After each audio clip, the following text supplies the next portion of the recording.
Maayong adlaw sa tanang mga Pilipino sa tibuok nasod ug sa nagkalain-laing parte sa kalibutan. Magandang araw po sa lahat.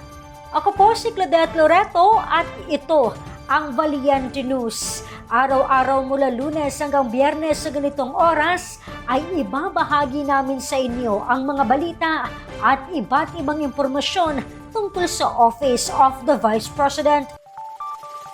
Dating cook na natigil sa pagtatrabaho matapos magkasakit at isang 10 taong gulang na batang hindi na makalakad ang ilan lamang sa mga nakatanggap ng wheelchair mula sa OVP Western Mindanao Satellite Office. Ang kanilang kwento, alamin natin sa ulat ni Brian Latasa. Dating cook sa isang restaurant ang 44 years old na si Joel. Ngunit natigil ito sa pagtatrabaho matapos atakihin ng high blood.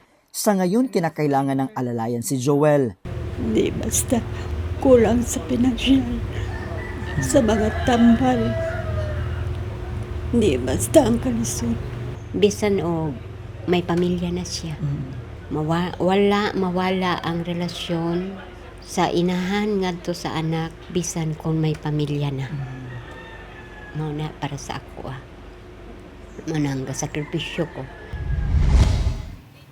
Nakakalungkot ang kwento ng 10 taong gulang na si Yazen na nakilala namin sa barangay Taluksangay sa syudad ng Zamboanga City.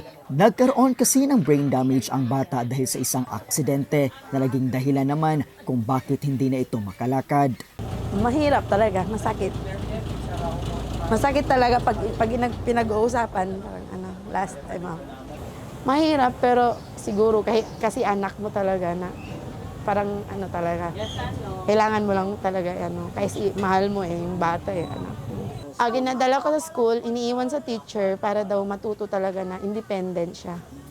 Dama ng tanggapan ng pangalawang pangulo ang bigat ng problemang tinadala nila Joel, Yazen at upang makatulong kahit papaano, binhagian sila ng wheelchair ng Office of the Vice President, Western Mindanao Satellite Office. Mensahe nila para kay Inday Sara. Talaga, masaya ako. Salamat talaga na meron na siya wheelchair kahit pupunta sa school, okay yung wheelchair. Hindi naghihiram. Kasi paminsan humihiram ako sa health center. Thank you, Dun. VP Sara.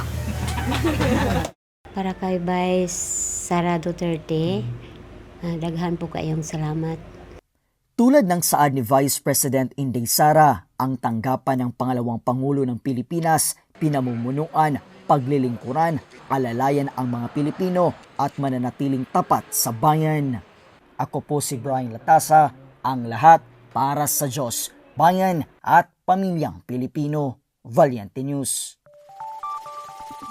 Masaya po kaming nakatulong ang OVP upang kahit papano ay maibsan ang bigat ng mga hamong inyong pinagdadaanan. Para sa karagdagang detalye at impormasyon, maaaring bumisita sa aming website na valientenews.com o mag-subscribe sa aming official YouTube channel na Valiente News o di kaya i-follow ang aming official Facebook page at TikTok at X. Muli ako po si Claudette Loreto at ito ang Valiente News. Lahat para sa Diyos, bayan at pamilyang Pilipino.